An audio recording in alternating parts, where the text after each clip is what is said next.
Halo Campaign Evolved is the next project coming out of Halo Studios. It is the ultimate Halo CE campaign remake. It is coming to Xbox, PC, and for the first time, PlayStation. It'll be arriving next year. To talk more about it, we've got Dan, Max, and Greg from the development team. Guys, let's get into this. Why is this the right game for right now? We did this work on Halo Anniversary. I felt like there were certain things that were left unsaid. There were certain things that we weren't able to achieve at that time. There were certain things we weren't able to do. It's a great time to revisit Combat Evolved for new players, for established Halo players, and maybe even for old friends playing on different hardware today, to allow them to play together and enjoy the franchise together again. Going back to the Halo ring again for the first time. For the first time is really important, and for them to be surprised by new content and feel like excited again about exploring the ring world. For new players, this is the right time for you to jump in. Think of this as your introduction into this huge franchise we've been building for the past 25 years.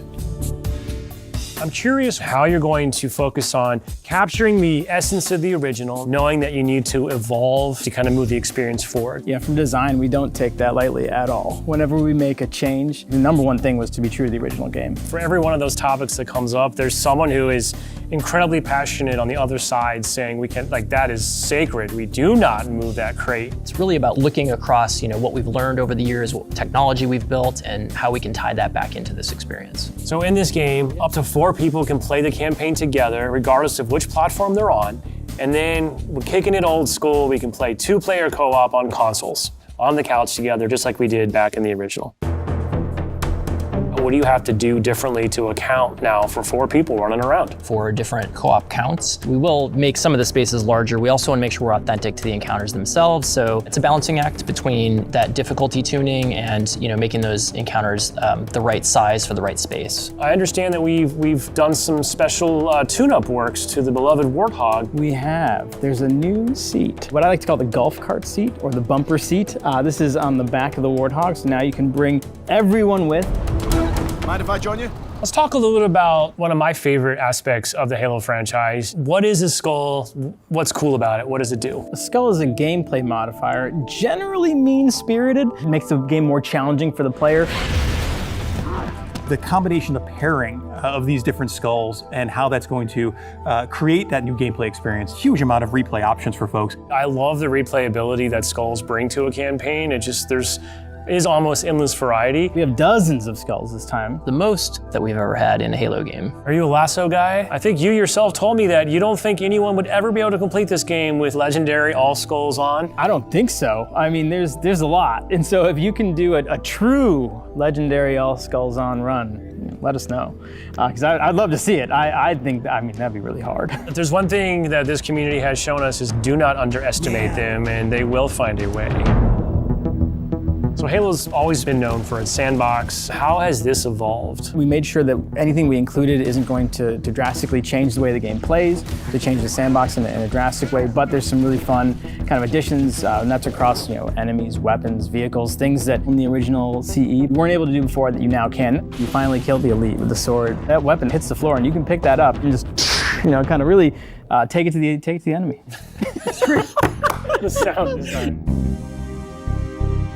All these weapons, by the way, have been painstakingly remodeled, rebuilt, higher fidelity. How do all these things kind of come to life? That comes across through the way they look, the way they sound, the effects, the actual panels on the weapons themselves, the ammo counters. With Unreal, the fully dynamic lighting within Lumen allows us to get those effects, right? That rich plasma lighting up and brightening the environment. Of course, one of the hallmark elements of Halo CE is what becomes kind of a three-way battle with the introduction of the Flood.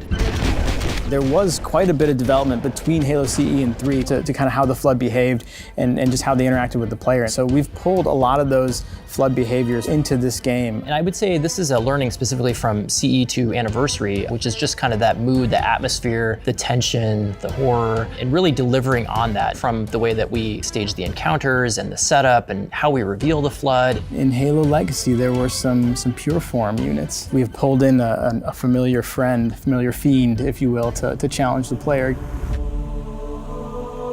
Talk to me just a little bit about how we're approaching the narrative aspects to bring it up to the same level as the rest of this game. We want to tell an authentic story and we want to level up the cinematics from the source. As we were building this out, we didn't just kind of put a new coat of paint over the original cinematics, right? We ended up revisiting exactly how they were blocked out, how they were sequenced, how they were put together, and we've done that across the board. We have access to original source assets, original source code, and access to the original storyboards. We are remastering, remixing the music to go along with these cinematics. We also had the core principal cast come in and re-record all the lines. How much firepower would you need to crack one of the engine shields? This really provides a degree of fidelity that we weren't able to do for Halo Anniversary. Now would be a very good time to leave.